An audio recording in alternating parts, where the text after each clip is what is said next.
하나님의 말씀은 사사기 16장 28절에서 30절입니다. 한 절씩 교독하시고 30절 합독하도록 하겠습니다. 삼손이 여호와께 부르짖어 이르되 주 여호와여 구하옵나니 나를 생각하옵소서. 하나님이여 구하옵나니 이번만 나를 강하게 하사 나의 두 눈을 뺀 블레셋 사람들에게 원수를 단번에 갚게 하옵소서 하고, 삼손이 집을 버틴 두 기둥 가운데 하나는 왼손으로 하나는 오른손으로 껴 의지하고, 삼손이 이르되 블레셋 사람과 함께 죽기를 원하노라 하고 힘을 다하여 몸을 굽히매 그 집이 곧 무너져 그 안에 있는 모든 방백들과 온 백성에게 덮이니 삼손이 죽을 때에 죽인 자가 살았을 때에 죽인 자보다 더욱 많았더라. 아멘. 여러분 안녕하세요. 반갑습니다. 오늘은 삼손과 들릴라 이야기입니다. 다음 주에는 미가 이야기인데요, 17장 18장을 꼭 읽고 오시기를 바랍니다. 삼손과 들릴라 이야기는 너무 잘 아는 말씀이죠. 그래서 스토리는 생략하도록 하겠습니다. 본문을 나누면서 바로 풀어가도록 하겠습니다. 이 이야기는 예수를 믿지 않는 사람들도 다 아는 이야기죠. 그만큼 유명합니다. 영화로도 나왔고요, 연극이나 뮤지컬로도 나와 있습니다. 하지만 아쉬운 것은 제가 보기에는 그 어디에도, 심지어는 교회의 설교에서조차도 그 진리를 제대로 풀어내지 못하고 있다는 거죠. 하나같이 권선징악이나 삼손을 반면교사로 삼는 가난한 교훈에 머물러 있다는 겁니다. 삼손처럼 방탕한 삶을 살지 말자라든지, 아니면 혹시 지금 그런 삶을 살고 있다면 회개해야 된다라든지, 그래서 삼손처럼 쓰임받자라는 거죠. 하지만 삼손과 들릴라 이야기는요, 우리를 향한 예수 그리스도의 구원에 대한 이야기고 사랑에 대한 이야기입니다. 지난주에 말씀드렸죠. 삼손과 들릴라 이야기는 1절에서 3절까지의 말씀을 구체화해서 설명해주고 강화하고 있는 거라고요. 지난주 말씀의 요지가 뭐였었죠?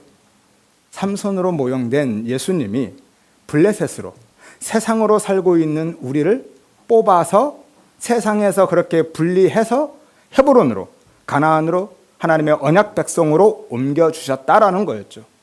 그리고 세상으로부터 그렇게 분리되는 것이, 그렇게 뽑히고 분리되고 죽는 것이 우리가 역사 속에서 받는 고난, 심판이었고요, 죽음이었습니다. 그것이 바로 옛사람이, 타락한 육적 본성이, 육적 자아가 죽는 것이었고, 그것이 우리의 구원이었습니다. 그렇게 세상에서 분리되는 것, 세상에서 발이 뜨는 것, 세상에서 뽑혀져 나가는 것, 그것이 우리의 구원이었죠. 그러면 그 구원의 이야기가 오늘 본문에서 어떻게 더욱 구체화되고 있고 강화되고 있는지를 하나씩 확인해 보도록 하겠습니다. 삼손과 들릴라 이야기는 4절부터 시작되죠. 4절 한번 보겠습니다. 삼손이 소랫골짜기에 들릴라라 이름하는 여인을 사랑했다라고 하죠. 이 소랫골짜기, 유다지파와 블레셋의 접경지역이죠. 병문이 불여일견이라고요. 이미지 한번 보면서 설명드리겠습니다. 이미지 한번 띄워주세요. 빨간 원이 삼손이 태어난 소라죠. 그리고 보라색 원이 딥나입니다. 딥나는 블레셋 땅이죠. 노란색 선이 소랫골짜기예요. 소랫골짜기는 길게 늘어져 있죠. 그러니까 어느 한 지점이 아니라 길게 늘어져 있는데요. 지금 우리가 풍세로 하면 약 4km 정도 되는데 청수 현대아파트부터 풍세의 광풍 중학교까지 이어지는 길이거든요. 그런 식입니다. 그런데 저 딥나는 블레셋 지역에 속해 있는 곳이고요. 들릴라가 살던 그 소랫골짜기는 소라 바로 밑에 있는 유다 지파의 점령지 안에 있습니다. 그래서 블레셋 방백들이 들릴라를 돈으로 회유할 수밖에 없었던 거죠. 블레셋 지역 안에 있는 땅이 아니라서 그랬던 겁니다. 이해가 되시죠? 그런데 본문은요, 특별히 들릴라라는 여자의 이름을 소개하고 있습니다. 지금까지 삼손이 몇 명의 여자를 만났어요? 2명. 그런데 그 여자들의 이름이 나왔던가요? 안 나와 있죠. 심지어는 삼손의 아내조차도 이름을 기록하지 않고 있습니다. 그냥 딥나에 사는 블레셋 여자로만 소개하죠. 그러면 왜 굳이 들릴라의 이름을 기록하고 있을까요? 그 이름을 의미를 보면 금방 알 수 있습니다. 들릴라, 이 델릴라라는 단어인데요, 매단자 혹은 약하게 하는 자라는 의미입니다. 어원은 달랄입니다. 매달다, 약하다. 그리고 히브리어의 의미는요, 밤 혹은 어둠이죠. 따라서 들릴라는요, 자신의 이름 그대로 삼손을 약하게 하는 자였고 결국 삼손을 다곤의 신전에 매단 자였던 것이죠. 그게 바로 당시의 이스라엘 백성들이고 지금 우리다라는 겁니다. 우리가 바로 예수님을 약하게 하고 예수님을 십자가에 매단 자인 거죠. 창조주 예수님이요, 들릴라 같은 우리를 사랑하셨기 때문에 그렇게 약해지셨던 것이고 십자가에 달려 돌아가셨던 거죠. 그리고 밤, 어둠의 여자인 이 들릴라 때문에 태양, 빛의 남자인 예수님이 어둠이 되어서 죽으신 겁니다. 두 눈이 뽑혀서 빛을 잃고 죽게 된 거죠. 빛이신 예수님이 우리의 어둠 때문에 우리의 어둠을 다 가져가셔서 당신이 어둠이 되신 거죠. 맹인이 되셨습니다. 그래서 죽으신 거예요. 이사야서 42장 18절에서 19절에 너희 맹인들아 밝히 보라, 똑바로 보고 분별하라는 거죠. 맹인이 누구냐? 내 종이 아니냐? 누가 내게 충성된 자같이 맹인이 되겠느냐? 누가 여호와의 종같이 맹인이겠느냐? 누가 맹인이라고요? 여호와의 종이, 예수님이 맹인이 되셨습니다. 이사야서 42장은요 메시아에 대한 예언인데 누가 맹인이에요? 여호와의 종. 그는 누구죠? 예수님이죠. 충성된 자라는 것은요 평화의 언약을 맺다라는 건데, 직역을 하면 이렇습니다. 누가 나와 평화의 언약을 맺은 맹인이냐? 하나님과 평화의 언약을 맺은 맹인이 누구시죠? 예수님이십니다. 예수님이요 삼손처럼 맹인이 되어서 우리의 어둠을 다 가져가시고 우리에게 생명의 빛을 주신 거예요. 이것이 구원입니다. 요한복음 12장 46절에 나는 빛으로 세상에 왔나니 무릇 나를 믿는 자로 어둠에 거하지 않게 하려 함이다 라고 말씀하시죠. 우리가 들릴라처럼 어둠으로 살고 있는데 예수님이 빛으로 오셔서 우리의 어둠을 가져가시고 대신 당신의 빛을 우리에게 주셨다라는 거죠. 우리 모든 성도님들은요 예수님만이 나를 죄와 사망의 어둠에서 건져내실 수 있는 유일한 생명의 빛이심을 믿으시기를 바랍니다. 그 믿음의 은혜를 구하시기를 바랍니다. 하여서 우리 모두가 생명의 빛 안에서 거하고 그 빛 가운데서 행하시기를 주의 이름으로 축원드립니다. 그런데요 오늘 들릴라는 그 빛을 깨닫지 못하죠. 그래서 세상과 거래를 합니다. 빛을 붙잡아야 되는데 들릴라는 어둠을 붙잡고 말았어요. 이 또한 당시의 이스라엘 백성들과 지금 우리의 모습을 그대로 투영해서 보여주고 있는 것이죠. 요한복음 1장 5절 11절에요. 빛이 어둠에 빛이 돼 어둠이 깨닫지 못했다라고 하죠. 이해하지 못했다, 붙잡지 못했다라는 거예요. 그리고 영접하지 않았다라고 하죠. 왜 그들이 붙잡지 못했어요? 이해하지 못했으니까, 깨닫지 못했으니까. 가치를 모르면요 그 가치를 이해하거나 깨닫지 못하면 그 가치를 붙잡을 수가 없습니다. 아이들이 돈의 가치를 모를 때는 그 돈을 붙잡지 못하고 사탕 하나에 목숨 걸듯이 이스라엘 백성들이 그랬던 거죠. 지금 우리도 그러고 있습니다.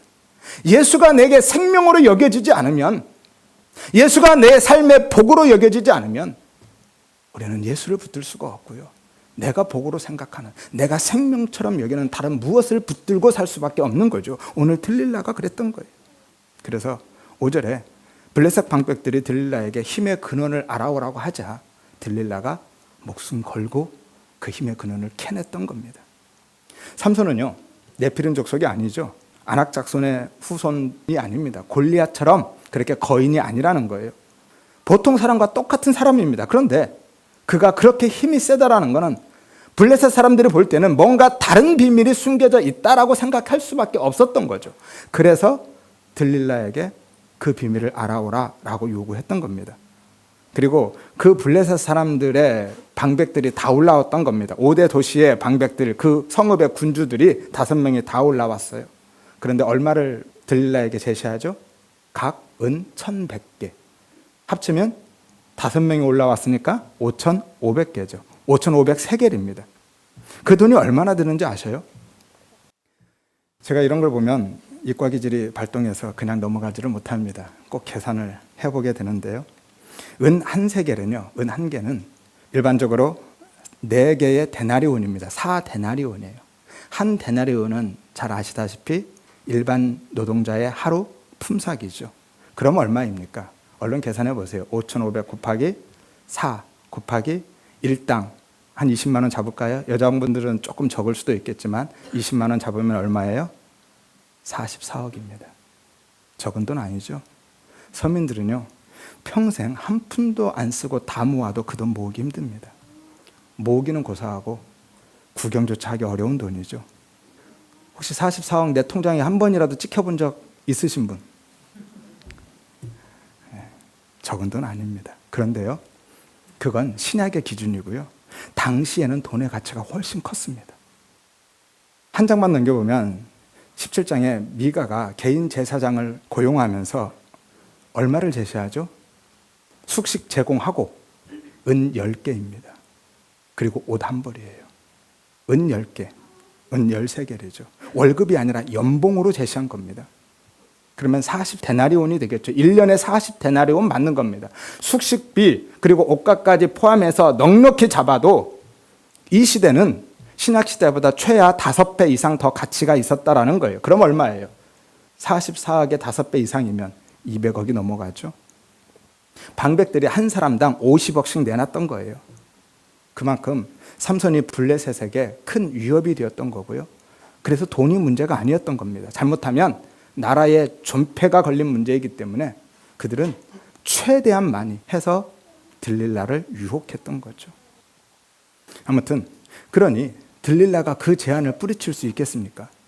사랑이고 뭐고 돈 앞에서는 장사가 없습니다. 그렇죠?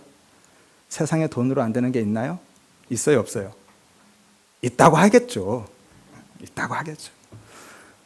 근데 정말 그럴까요? 누가 그러더라고요. 돈 써서 안 됐다면 돈을 써서 안 된 게 아니라 돈을 덜 써서 안 된 거라고요.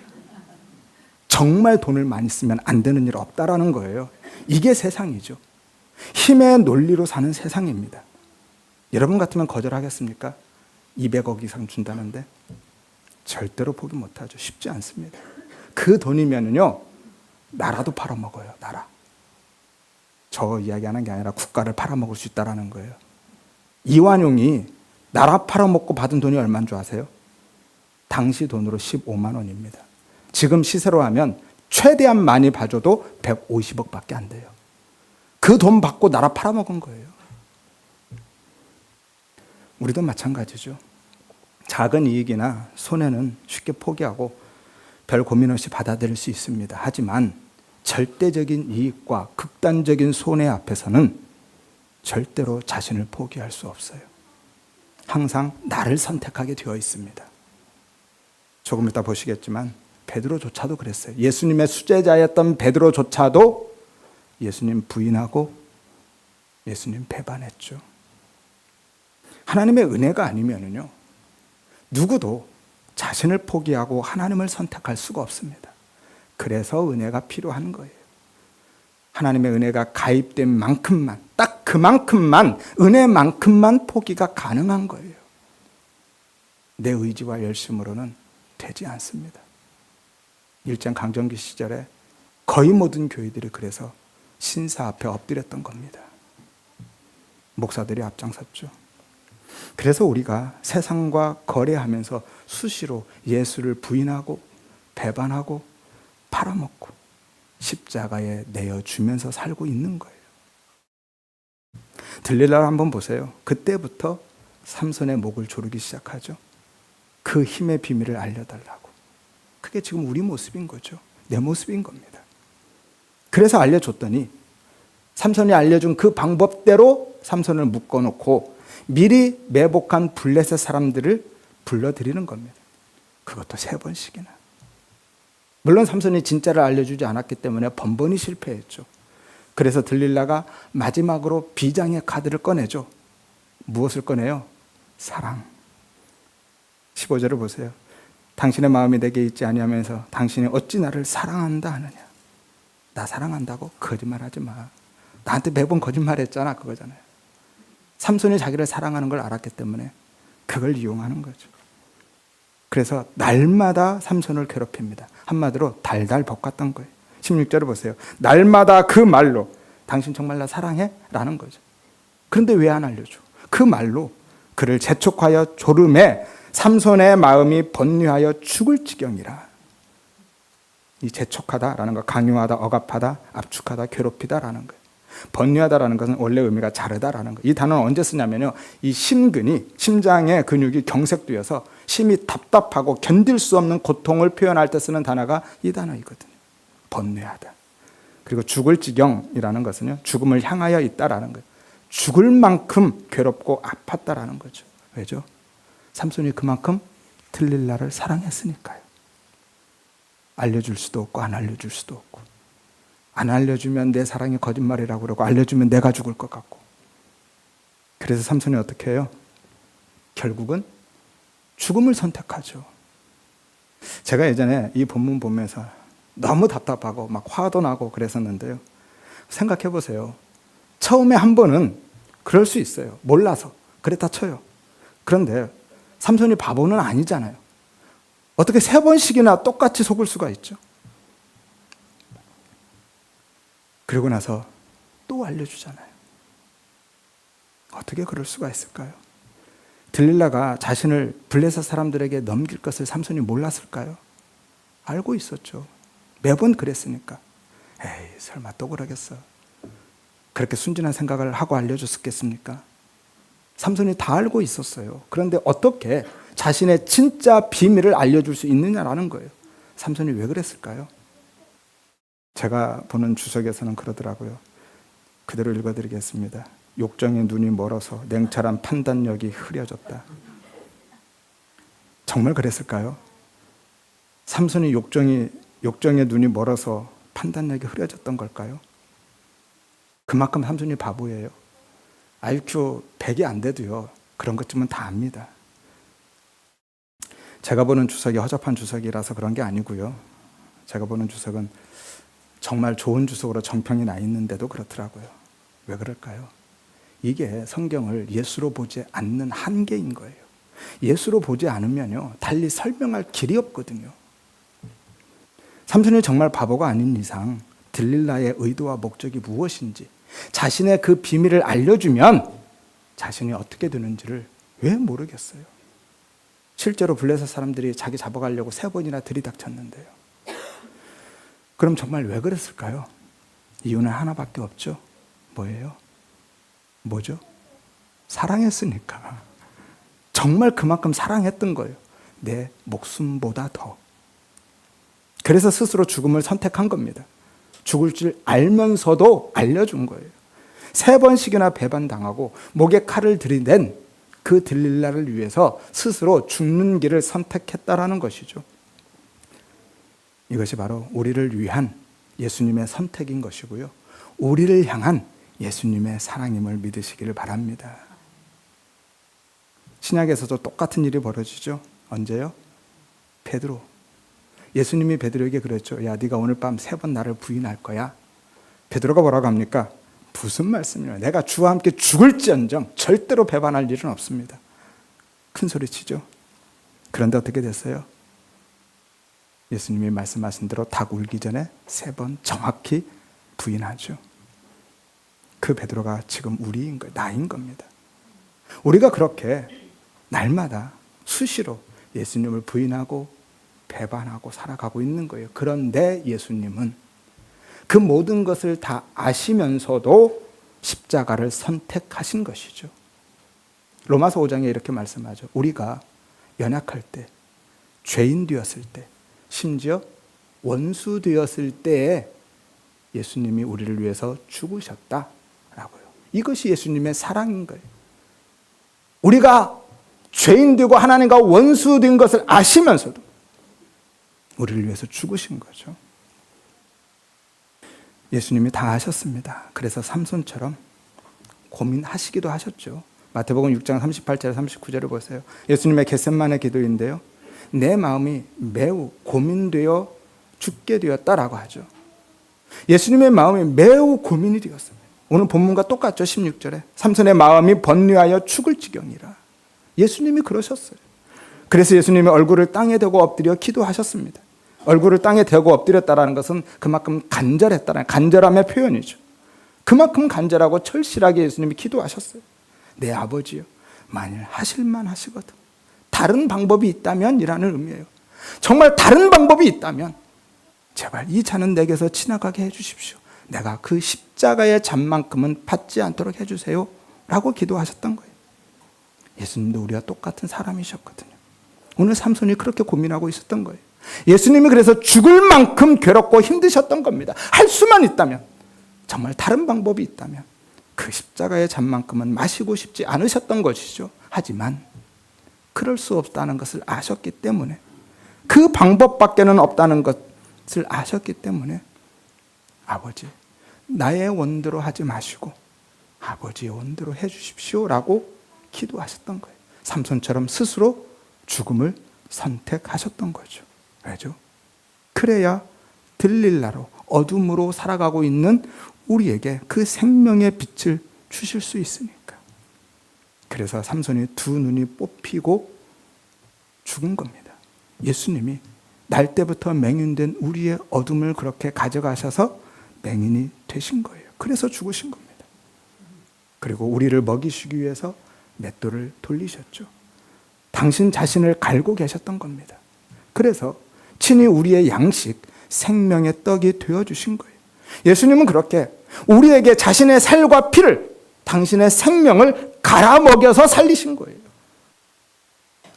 따라서 예수님은요, 들릴라인 우리 때문에 약해지셨고, 들릴라로 살아가고 있는 나를 향한 사랑 때문에 십자가에 매달리신 거예요.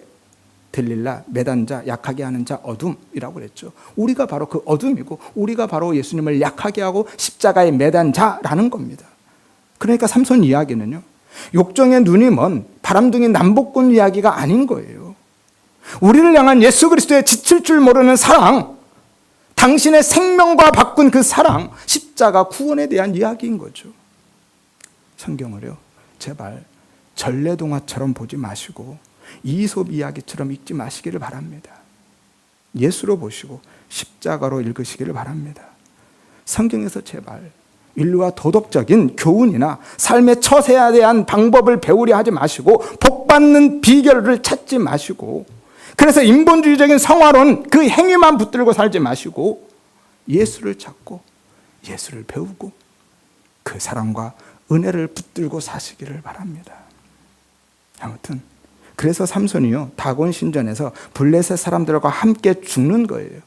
블레셋 사람들은 마땅히 죽어야 할 이스라엘 백성들에 대한 상징이라 말씀드렸죠. 바로 우리입니다.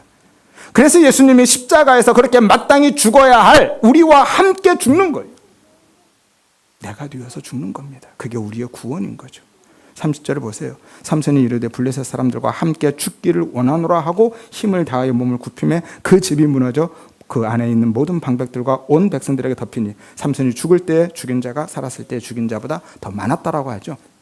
여기서 집은요, 집 혹은 성전 혹은 휘장이라는 의미가 있습니다. 1차적으로는 블레셋의 다곤 신전을 의미하죠. 하지만 상징적으로는요, 이스라엘 백성들의 그 성전, 율법주의를 의미하고 있는 거예요. 참 성전이신 예수님이요, 율법의 성전과 함께 죽는 그림을 그려주고 있는 겁니다. 예수님이 율법의 성전이 되어서, 율법의 성전은 내가 되어서 죽으시는 거예요. 그래서 예수님이 십자가에 돌아가실 때 성전의 휘장이 찢어진 겁니다. 휘장은 하나님과 우리를 막고 있는 율법을 상징하죠. 그런데 그 휘장이 히브리서에 가면 뭐라고 하죠? 그리스도의 육체다, 예수의 몸인 겁니다. 예수님이 그 휘장이 되신 거예요. 예수님이 그 율법이 되셔서 죽으신 겁니다.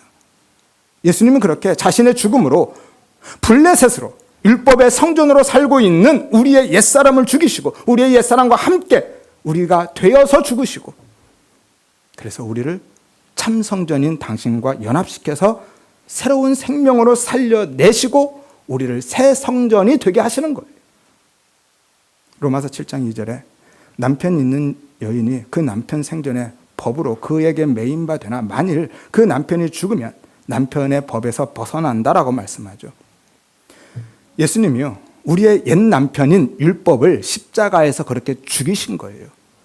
율법과 함께 죽으신 거고, 아니 당신이 율법이 되어서 죽으신 거예요. 그래서 예수님을 휘장이라고 하는 겁니다. 그 휘장이 하나님과 우리를 막고 있는 율법이기 때문에 이것이 죽어서 사는 원리이죠.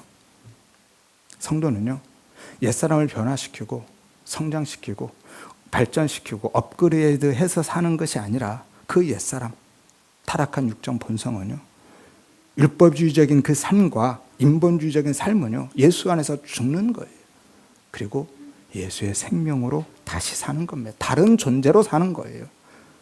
따라서 그렇게 죽는 것이, 예수와 함께 죽는 게 진짜 사는 길임을 믿으시기를 바랍니다.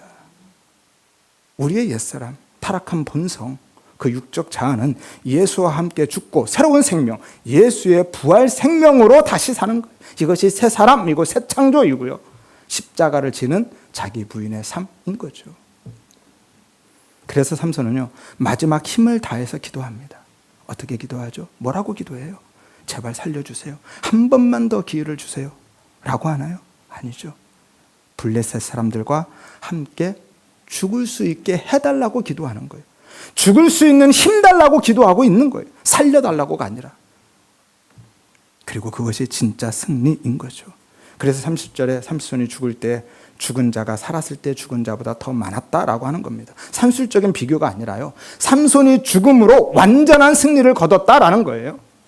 삼손이 그 어마어마한 힘으로 이스라엘 백성들을 구원해서 승리한 게 아니라 그 엄청난 힘 다 뺏기고 두 눈이 뽑힌 채 블레셋과 함께 죽음으로 진짜 승리자가 되었다, 이스라엘을 구원해냈다 라고 하시는 겁니다.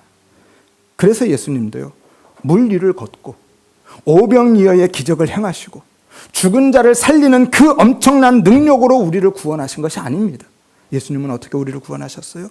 십자가의 죽으심으로. 그리고 우리도 당신의 그 십자가를 실제화해서 살아가게 하시는 겁니다. 세상에 대해서 죽은 자가 되게 하시고 그렇게 우리의 옛사람을 죽이셔서 살리시고 살아가게 하시는 거죠. 그래서 삼손이 블레셋의 신전에서 그들과 함께 죽는 겁니다. 예수님이 십자가에서 우리와 함께 죽는, 우리의 옛사람을 죽이는 그 그림을 그려주고 있는 거죠. 이것이 바로 성도가 이 땅에서 받는 심판이죠. 그 심판을 받지 않는 블레셋 사람들은요, 진짜 세상 사람들은 결국 마지막 때 영원한 심판에 던져지는 거고요. 따라서 예수 안에서 죽어야 사는 그 진리를 깨달은 사람은요, 삼손처럼 기도하게 되는 거예요. 삼손처럼 기도하는 그 자리에 서게 되는 겁니다. 제발 나 좀 살려주세요. 한 번만 더 기회를 주세요가 아니라 제발 나 좀 죽여주세요. 죽을 수 있는 힘 주세요. 내 옛사람, 이 타락한 본성, 육적 자아 좀 죽여주세요. 그렇게 기도할 수 있는 거예요. 그리고 그것이 진짜 부흥이고 진짜 형통인 거죠. 내가 원하는 대로 다 이루어지는 것이 부흥이고 형통이 아니라 하나님의 심판으로 이스라엘 백성들이 멸망당하고 나의 그 옛사람, 육적 자아가 죽고 완전히 죽고 내 삶에 하나님의 뜻이 이루어지는 것이 진짜 부흥이고 형통한 삶인 거예요. 내 뜻이 아니라 하나님의 뜻이 이루어지는 것이. 그래서 예수의 생명으로 다시 사는 겁니다. 그런데 우리는요, 어떻게 기도하죠? 매일 살려달라고만 기도하고 있지 않나요? 살 수 있는 힘 달라고만, 어떻게든지 살려고만 발버둥 치고 있지 않느냐라는 거예요. 하지만 예수 안에서 옛사람이 죽는 게 진짜 사는 길이고 진짜 승리자임을 믿으시기를 바랍니다. 그 믿음 주시기 위해서 기도하시기를 바랍니다. 나아가서 바울처럼요, 날마다 옛사람이 죽는 은혜 주시기를 위해서도 기도하시기를 바랍니다. 육적 자아를 죽일 수 있는 힘 달라고 그렇게 기도하십시오. 삼손처럼. 그래서 블레셋과 함께, 내 안에 있는 블레셋과 함께 날마다 죽는 삶을 살아가시기를 바랍니다. 하여서 예수 안에서 블레셋의 그 옛 성전이 무너지고 예수 생명의 새 성전으로 지어져 가는 율법주의적인 삶, 인본주의적인 삶이 죽고 예수의 생명으로 다시 사는 참된 성도의 삶을 살아가시기를 주의 이름으로 축원드립니다. 마지막으로요, 삼손의 그 힘의 원천이 되었던 머리카락에 대해서 살펴보고 마치기로 하겠습니다.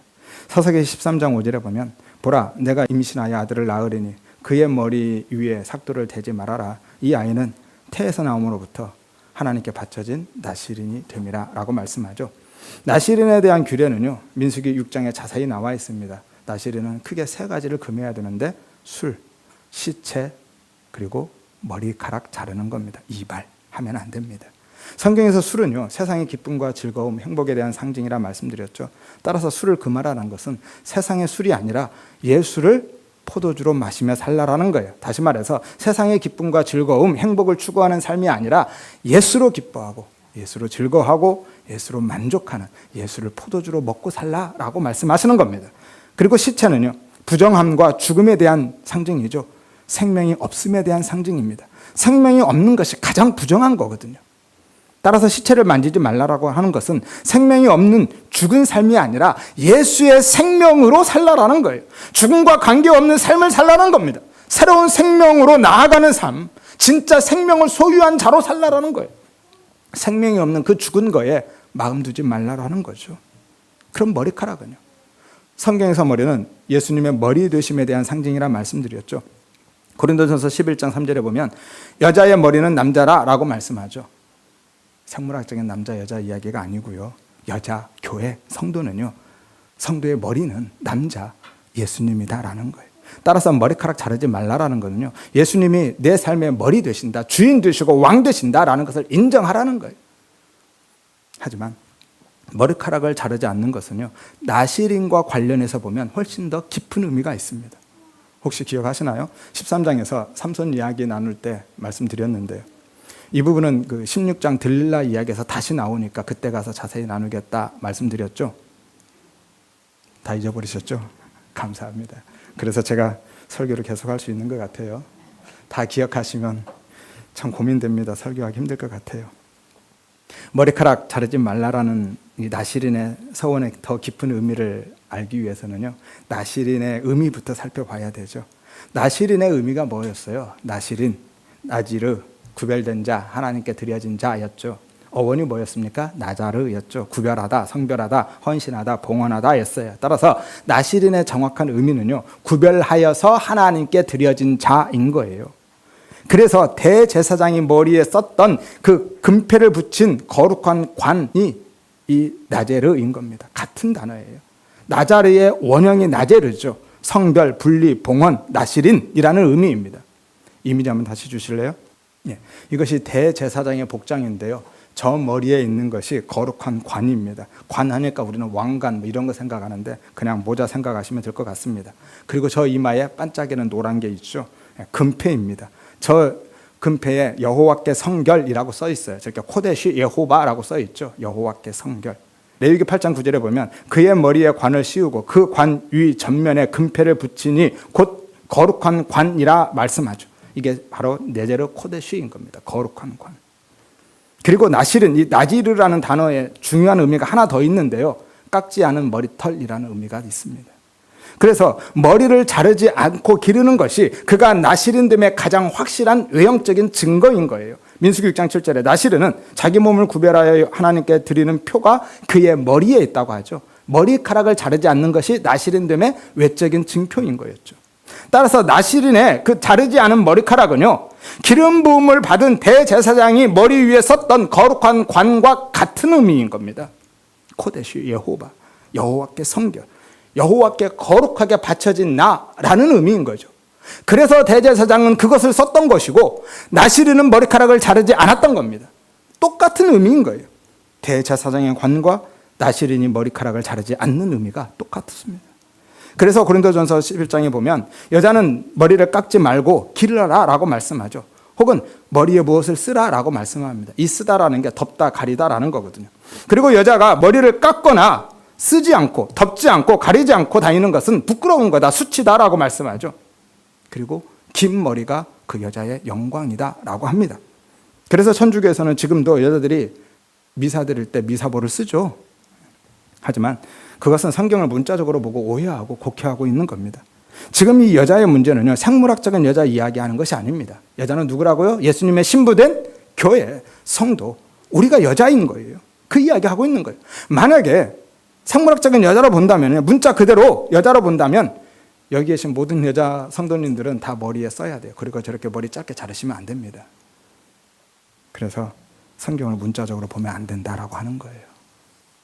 어떤 말씀은 문자로 받고 어떤 말씀은 문자로 안 받으면 되나요? 문자로 받으면 다 문자로 받고요. 아니면 다 아닌 겁니다. 일관성이 있어야죠. 당시에 머리를 미는, 머리를 깎는 여자는 딱 두 종류의 여자밖에 없습니다. 하나는 노예, 하나는 가늠한 여자. 가늠하다 걸리면 그 형벌로 머리를 싹 밀어버렸거든요. 그리고 공식적인 자리에서 머리에 여자가 베일을 쓰지 않는 여자는요, 창녀밖에 없었어요. 그래서 머리에 쓰라고 하는 겁니다. 따라서 머리를 기르지 않고 베일을 쓰는 여자는요, 그러니까 예수님이 나의 머리 드심을 인정하지 않고 그분께 드려진 나시린의 삶을 살지 않는 교회 성도는요, 아직 죄의 종으로 살고 있는 거고 여전히 세상과 가늠하는 창녀로 살고 있다라고 말씀하시는 겁니다. 그래서 쓰라고 하는 거예요. 그래서 기르라고 하는 겁니다. 그렇지 않으면 그것이 부끄러움이 되고 수치가 된다라는 거죠. 따라서 여자들에게 머리를 기르거나 베일을 쓰라고 한 것은 여자인 교회 성도는요, 남자인 예수님이 나의 머리 드심을 인정하고 내 삶이 그분께 드려진, 온전히 드려진 그분께 속한 존재임을 인정하고 살라라는 거예요. 이것이 나시린된 성도의 삶인 거죠. 그리고 그 삶이 성도에게 영광인 겁니다. 모든 성도는 그래서 나시린인 거예요. 하나님께 거룩히 드려진 자. 그리고 나시린의 서약이 끝나면은요, 그동안 길렀던 머리카락을 다 밀어서 하나님께 제물로 바치죠. 삼손은 일생을 나시린으로 드려졌지만 일반적으로는 나시린의 서원은 일정 기간 동안만 합니다. 그래서 바울도요, 갱그레아에서 머리를 깎죠. 사도행전 18장 18절에 보면 바울이 일찍이 서원이 있었으므로 갱그레아에서 머리를 깎았다라고 하죠. 그 일찍이 서원했던 것, 고린도에서 했던 나시린 서원이죠. 그래서 그 기간이 찾아 머리를 깎았던 겁니다. 그럼 머리를 깎으면 어떻게 하죠? 그 깎은 머리를 하나님께 다시 드리는 겁니다. 왜 머리를 깎냐면 나시린의 삶 그 전체가, 그 기간 동안의 삶이 하나님께서 내게 주신 삶이다라는 것을 고백하는 마음으로 하나님께 다시 드리는 거예요. 하나님께서 주신 것을 그 기간이 끝났으니까 다시 하나님께 돌려드리는 겁니다. 그래서 머리를 깎아서 그 머리카락을 제사로 드리는 거예요. 그래서 계시록 4장에 보면 24장로들이 그 자기의 관, 이게 나제르거든요. 동일한 단어입니다. 그 관을 벗어서 하나님께 다시 드리는 거예요. 내 거 아니니까요. 하나님이 내게 주신 것, 내게 맡기신 것이니까 다시 돌려드리는 거거든요. 아무튼 나시린의 그 머리카락은 한마디로 내가 하나님께 구별된 드려진 자라는 증거죠. 이것이 바로 옛사람의 죽음인 거예요. 육적 자의 죽음, 자기 부인이고요. 그리고 그게 새 사람이고 진짜 생명이 있는 자, 산자인 거죠. 이것이 하나님 나라의 원리이고 십자가의 원리인 겁니다. 성도는 그렇게 죽어서 사는 거예요. 그리고 죽어야 사는 겁니다. 따라서 나시린이 서원 기간 동안에 그 머리카락을 자르거나 밀어버린다라는 것은요, 내가 나시린 되었다라는 것을 포기하거나 인정하지 않는다라는 거예요. 내가 하나님께 드려진 혹은 하나님께 속한 자임을 부정하는 행위가 된다라는 거예요. 그리고 그것이 바로 죽음인 거죠. 그래서 삼손이 머리카락을 밀리자 죽은 자와 방불케 되는 겁니다. 삼손이 머리카락 자체에 힘이 있었던 것이 아니라요, 그가 머리를 밀었던 것이 하나님께 내가 드려진 자라는 것을 부정하고 인정하지 않는 것이기 때문에, 그래서 그가 죽은 자와 같이 되는 거예요. 하나님께 내가 드려진 자, 나시린의 삶을 인정하는 것이 바로 하나님의 능력의 통로였던 것이죠. 머리카락을 잘랐다는 것은 그 십자가의 삶, 자기 부인의 삶을 부정하는 것이고 그 자리, 나시린의 삶의 자리를 떠나는 겁니다. 따라서 나시린의 삶은 하나님의 은혜로만 존재하는 하나님 나라의 존재 양식에 대한 모형인 거죠. 그래서 예수님도 이 땅에서 하나님께 온전히 드려진 나시린으로, 여자로 사셨던 거예요. 유일한 남자이신 예수님이 사실은 이 땅에서 나시린으로, 여자로 살아가신 겁니다. 그래서 예수님을 나사렛 사람이라고 하는 거예요. 나지르에서 파생된 단어가 이 나사렛이라고 그랬죠. 마태복음 2장 23절에 보면 예수님이 나사렛에서 사신 것이, 예수님을 나사렛 사람이라고 부르는 그 옛 선지자들의 예언을 이루려고 한 것이다라고 하죠. 그런데 구약 성경 어디에도 선지자들이 예수님을 나사렛 사람이라고 예언한 적이 없거든요. 단 한 사람도 없습니다. 그러면 왜 예수님을 나사렛 사람이라고 선지자들이 예언했다라고 할까요? 이 이야기하고 있는 거예요. 예수님이 그렇게 거룩하고 구별되게 하나님께 온전히 드려진 나시린이 될 것이다라는 거예요. 나시린의 삶을 살 것에 대한 상징적인 표현으로 주고 계신 것이죠. 아무튼 그러니까 삼손의 힘의 근원은요, 결국 그 머리카락이 아니라 그를 나시린으로 구별하신 하나님의 은혜였던 거죠. 하나님의 그 은혜를 거두시면 삼손은 그냥 죽은 자가 되는 겁니다. 그냥 아무것도 아닌 거예요. 그냥 죽은 흙이고 먼지이고 티끌이 되는 거죠. 이것이 인간의 실존이죠. 그래서 20절에 보면 들릴라가 이르되 삼손이여 블레셋 사람이 당신에게 들이닥쳤느니라 하니 삼손이 잠을 깨어 이르기를 내가 전과 같이 나가서 몸을 떨치리라 하였으나 여호와께서 이미 자기를 떠나신 줄을 알지 못하였더라고 말씀하세요. 자 보십시오. 삼손이 힘을 쓰지 못한 이유가 뭐라고요? 그의 머리카락에 잘려서가 아니죠. 여호와께서 떠나서. 머리카락은요 그가 나실인됨의 외적인 증거일 뿐이었지 그 자체가 힘의 근원이 아니었어요. 이것이 하나님 나라의 원리이죠. 그래서 삼손의 머리카락이 다시 자랐는데도 힘을 쓰지 못하는 겁니다. 그럼 언제 다시 힘을 쓰죠? 머리카락이 자랐을 때가 아니라 내 머리카락이 내 힘의 근원이 아니었구나를 깨닫고 하나님께 부르짖었을 때, 하나님께 죽기를 구했을 때 삼손이 힘을 씁니다. 자기 부인이 일어났을 때 하나님이 그 힘과 능력을 다시 주시는 거예요. 따라서 하나님에 대한 우리의 믿음이나 하나님의 은혜와 그 능력은요 내 것으로 사유화되는 게 아니에요. 저수지처럼 내 안에 담아두고 내가 필요할 때 언제든지 꺼내 쓸 수 있는 것이 아니라는 거예요. 수돗물처럼 항상 하나님의 순간순간 그때그때 공급해 주시는 겁니다. 따라서 하나님이 당신의 은혜의 손길을 거두시면 그 순간 모든 것은 단절되고 우리는 그냥 그 순간 죽은 자가 되는 거예요. 또한 내가 내 열심과 노력으로 힘을 쌓아서 변화와 성장을 이루어내고 착하고 훌륭한 사람이 되어서 하나님께 도움이 되고 삼손처럼 그렇게 하나님의 일을 행하는 하나님께 쓰임받는 삶이 되는 게 아닌 겁니다. 오히려 다 비워지고 하나님 절대 의존적인 삶을 살아갈 때 그 자기 부인이 일어났을 때 하나님이 내 안에서 나를 통해서 일하시는 거죠. 하나님이 당신의 능력으로 일하시는 겁니다. 그건 내 능력 아닌 거예요. 그리고 그것 깨닫고 하나님께 은혜를 구하고 하나님의 능력을 구하는 것, 도우심을 구하는 것이 진짜 힘이고 능력이고 승리인 거죠. 이게 하나님 나라의 원리입니다. 삼손의 머리카락은요, 그 하나님 나라의 원리가 무엇인지를 가르쳐 주는 거예요. 하나님의 은혜가 아니면 아무것도 아니라는 것을 알려주는 겁니다. 두 눈이 뽑힌 채로 맷돌을 갈고 있는 삼손처럼 될 수밖에 없다라는 것을 여실히 보여주고 있는 것이죠. 그래서 삼손의 삶이 처음부터 계속 내려가는 삶으로 그려지고 있는 거예요. 그것은요, 삼손으로 모형된 이스라엘 백성들의 영적 상태이기도 하지만 그 삶을 통해서 하나님 나라의 원리를 보여주고 있는 거죠. 그래서 예수님도 어디까지 내려가셔요? 이 땅에 내려오신 다음에 어디까지 내려가십니까? 무덤까지 내려가시는 거예요, 예수님도. 삼손이 처음부터 어디로 내려가죠? 딥나로 내려갔죠. 14장 1절에 삼손이 딥나로 내려갑니다. 그런데 14장 4절에 그 일이 여호와께 나온 거라고 하죠. 하나님이 그렇게 하셨다라는 거예요. 성령님이 이끌어 가셨다라는 거죠. 그리고 5절, 7절, 10절에도 계속 내려갔다라는 것을 강조합니다. 그 다음에 또 어디로 가죠? 19절에 아스글론으로 가죠. 그리고 15장에서는 에담으로 내려가죠. 그리고 16장에서 가사로 내려가고 소래 꼴짜기로 내려가고 다시 가사로 내려가서 결국은 죽습니다.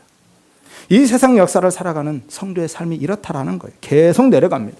성도는요, 예수 믿으면 날마다 승승장구하고 일취월장하는 삶을 사는 것이 아니라 오히려 계속 내려가는 삶, 오히려 지지부진하고 질이 멸렬한 삶을 살아가게 되는 거예요. 잘 들으세요.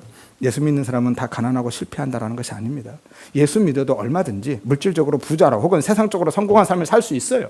그렇게 사는 게 죄도 아니고요. 하나님이 필요하다라면 그런 삶을 주실 수 있습니다. 하지만 다만 영적으로요, 하나님 앞에서의 삶은 그 옛사람, 육적 자아가 계속 내려가고 비워지고 부서지고 죽는 삶을 사는 거예요. 그래서 하나님만 절대 의존하며 살게 된다라는 거죠. 소유가 얼마가 있든지 상관없습니다. 하나님만 의존하고 사는 거예요. 이것이 자기 부인이고요, 우리가 지고 가는 십자가인 거죠. 그래서 열심히는 살지만 그 물질의 부유함을 혹은 세상적인 성공을 내 삶의 목적으로 삼지 않는다라는 거죠. 따라서 성도는 물질적으로 어떤 삶의 질이나 형태를 갖고 있든지 상관없이 결국 자기 부인의 지향성으로 끌려가게 돼 있는 겁니다. 하나님이 그 자리로 끌고 가시는 거예요. 왜죠? 살려야 하니까. 그래야 사니까. 그래서 옛사람을 죽음으로 몰아가시는 겁니다. 그래서 삼손이 결국은 블레셋과 함께 죽음으로 끝나는 거예요. 그 블레셋은 삼손으로 대표되고 있는 당시 이스라엘 백성들이고요, 지금 영적 이스라엘은 우리인 거죠. 우리가 블레셋인 겁니다. 우리의 옛사람, 육적 자아, 그 블레셋이 내 안에 있는 거죠. 그러면 삼손이 언제 다시 가나안으로 돌아오죠? 언제 다시 올라갑니까? 삼손이 딱 한 번 올라가요. 어떻게 올라가요? 죽어서 올라가죠. 31절을 보세요. 삼손의 형제 아버지가 내려가서 그의 시체를 가지고 올라왔다 그죠. 그런데 아이러니하게도 이것이 진짜 승리다라는 거예요. 이것이 하나님 나라와 구원의 원리인 겁니다. 죽어서 사는 삶. 그리고 그것이 역사 속 성도의 삶의 현실이고요. 죽어야 사는 거예요. 자기 부인의 삶을 살아야 되는 겁니다. 우리는 그렇게 예수님의 십자가를 실제화해서 살게 되는 거예요. 예수님과 연합됐다면서요. 예수님과 하나 됐다면서요. 그러면 예수님이 살아갔던 그 삶, 십자가의 삶을 우리도 살게 되는 거죠. 따라서 우리 모든 성도님들은 죽어야 사는 그 구원의 원리를 깨닫는 은혜 주시기를 위해서 기도하시기를 바랍니다. 또한 삼손처럼, 바울처럼, 예수님처럼 날마다 죽을 수 있는 그 힘, 그 은혜 주시기를 위해서 기도하시기를 바랍니다. 하여서 우리 모두가 예수 안에서 옛사람이 죽고 생명과 바꾼 그 사랑, 예수의 생명으로 다시 사시기를 바랍니다. 하여서 지금의 삶의 형편과 상황이 어떠하든지 간에 오직 하나님만 절대 의존하는 자기 부인의 삶을 살아가시기를 바라고요. 하나님께 삼손처럼 주님처럼 거룩하게 드려진, 온전히 드려진 나시린의 삶을 살아가시기를 주의 이름으로 축원드립니다.